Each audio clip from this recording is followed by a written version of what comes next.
आयकर में रियायत देश की बदल देगी सियासत। जी हाँ, आज इसी मुद्दे पर बात करेंगे और चर्चा करेंगे देश में पेश हुए बजट की। इस बजट में आपके लिए क्या खास है और देश के लिए प्रधानमंत्री नरेंद्र मोदी आखिर क्या चाहते हैं? क्या 2024 का सेमीफाइनल इसी बजट की बिसात पर तय किया गया है या फिर कुछ और? क्या है जनता की राय? इस वीडियो में मैं आज आपको बताऊंगा बजट की वो तमाम बारीकियां जो देश की सियासत में महत्वपूर्ण भार रखती हैं। ये भार इसलिए भी जरूरी है कि देश की सियासत में प्रधानमंत्री नरेंद्र मोदी 2024 की लोकसभा बैटिंग में जुट गए हैं। आपको अगर ये वीडियो अच्छा लगता है तो आप इस वीडियो को लाइक और शेयर भी कर सकते हैं। अगर आपको ये वीडियो पसंद नहीं या आप चाहते हैं कि इस वीडियो में कुछ त्रुटि रह गई है तो अपनी राय भी आप हमें जरूर बताएं। प्रधानमंत्री जी का धन्यवाद करना चाहता हूं। निर्मला सीतारमण जी को बधाई देना चाहता हूं कि उन्होंने एक शानदार बजट जो देश की जनता के सामने रखा है, यह देश की जनता के साथ साथ विश्व की उम्मीदों को भी, उनकी अपेक्षाओं को भी पूरा करने वाला बजट होगा। यह बजट आम जनता का बजट है। 130 करोड़ भारतवासियों के लक्ष्य को पूरा करने वाला विजन इस बजट में साफ दिखाई देता है। गरीबों का बजट है। इसके साथ साथ नए भारत का संकल्प भी इस बजट में दिखाई देता है। जहां हम 2014 से आज तक की यात्रा का अगर हम ठीक प्रकार से उसका चित्रण करें तो यह बजट प्रति व्यक्ति आय भी दुगना कर रहा है। इन सालों में प्रति व्यक्ति की आय दुगनी हुई है। भारत की अर्थव्यवस्था 10वें नंबर से आज 5वें नंबर की अर्थव्यवस्था बनी है। इस बजट में जहां मध्यम वर्ग के लोगों की विशेष रूप से चिंता की हुई है, हमारे जनजातीय वर्ग के लोगों की 38,000 शिक्षकों की एकलव्य विद्यालयों में भर्ती का प्रावधान इसमें किया गया है, जो निश्चित रूप से रोजगार सृजन के साथ साथ शिक्षा के और जनजातीय विकास के क्षेत्रों की संभावनाओं को भी बढ़ाने वाला बजट होगा। इसके साथ साथ यह बजट सभी के लिए मैं कहूँगा कि सर्वस्पर्शी भी है और सर्वग्राही भी है। यह बजट भारत के गरीब लोगों को समर्पित है और एक भारत श्रेष्ठ भारत जो कल्पना माननीय प्रधानमंत्री जी की है, उस कल्पना को साकार करने वाला बजट है। यह बजट सबका साथ, सबका विकास, सबका प्रयास और सबका प्रयास, सबको लेकर चलने वाला बजट है। इस बजट में सभी वर्गों का विशेष रूप से चिंता की गई है।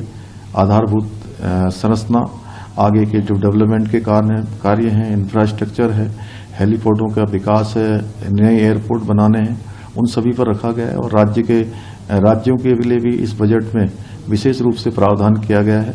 हमें भी उम्मीद है कि निश्चित रूप से हमारे सीमांत क्षेत्रों को और हमारे जैसे हिमालयी प्रदेशों को भी निश्चित रूप से इस बजट में विशेष रूप से आगे बढ़ने का जो एक प्रस्ताव है, हम सबको जो है हमारी अपेक्षा अनुसार होना चाहिए। द्वारा आज जो बजट पेश किया गया, ये बजट देश के उन राज्यों जिनमें 2023 में चुनाव होने हैं उनको ध्यान में रख करके पेश किया गया बजट है। उत्तराखंड को इस बजट से पूरी तरह से निराशा हाथ लगी है। उत्तराखंड में जोशीमठ की जो आपदा से ग्रस्त परिवार है, उनके लिए बजट में कोई प्रावधान न किया जाना चिंताजनक है। और उसके अलावा उत्तराखंड के लिए किसी अन्य क्षेत्र में बजट में कोई प्रावधान नहीं किया गया है। उत्तराखंड के अंदर लोगों को उम्मीद थी कि इस समय जोशीमठ की आपदा के साथ साथ राज्य को एक बड़ा पैकेज मिलेगा और उससे राज्य की जो दुश्वारियां हैं वो दूर होंगी, लेकिन ऐसा नहीं हुआ। इसके अलावा वित्त मंत्री ने बड़ी चालाकी से बजट की जो टैक्स स्लैब है उसमें एक चादर, मजबूत चादर तान करके बजट की कमजोरियों को छुपाने का प्रयास किया। इस बजट से महंगाई पर रोक लगने का कोई प्रावधान नहीं है। लोगों को रोजगार कैसे मिलेगा, इसकी बजट में व्यवस्था नहीं है। किसानों की आय दोगुनी कैसे होगी, इसमें बजट में व्यवस्था नहीं है। और उसके साथ साथ जो दावे बजट में किए गए वो सारे दावे ठीक ऐसे ही हैं जैसे खाते में 15 लाख आएंगे या अच्छे दिन आएंगे। तो कुल मिलाकर के कह सकते हैं कि चुनावी साल का बजट पेश करते हुए भी वित्त मंत्री ने अपनी इस बजट की पोथी में देश की जनता को निराश किया है। आज का बजट लोगों को बेवकूफ बनाने के लिए बहुत अच्छा है, क्योंकि बताया गया कि 7 लाख का ब्रैकेट है जिसमें आपको टैक्स नहीं जमा करना पड़ेगा। लेकिन पहले आपको 5 लाख का ब्रैकेट होता था, उसके ऊपर से 4.5 लाख रुपए पर आप अलग अलग चीजों में इन्वेस्ट करके टैक्स रिबेट का फायदा उठाते थे। जैसे 2 लाख का होम लोन है, 1.5 लाख का एटीसी है, मेडिक्लेम वगैरह वगैरह। और आज भी डिफॉल्ट सेटिंग्स को ध्यान से देखिएगा, क्योंकि अब new tax regime default setting में आ गया। पहले आपको चुनना पड़ता था, पिछले साल भी था ये।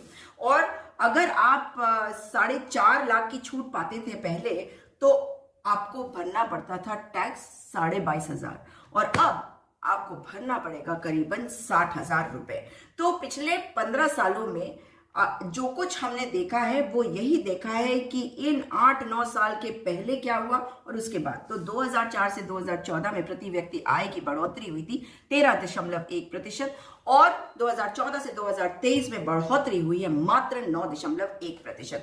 महंगाई आउट ऑफ कंट्रोल है, बेरोजगारी चरम पे है, 14 करोड़ लोगों के पास नौकरी नहीं है, 63% लोगों को मुफ्त का राशन मिलता है। आत्मनिर्भर कौन है? यानी कि आप नौकरी नहीं दे सकते, तो 7 लाख वाला ब्रैकेट का फायदा आखिर होगा तो होगा किसको?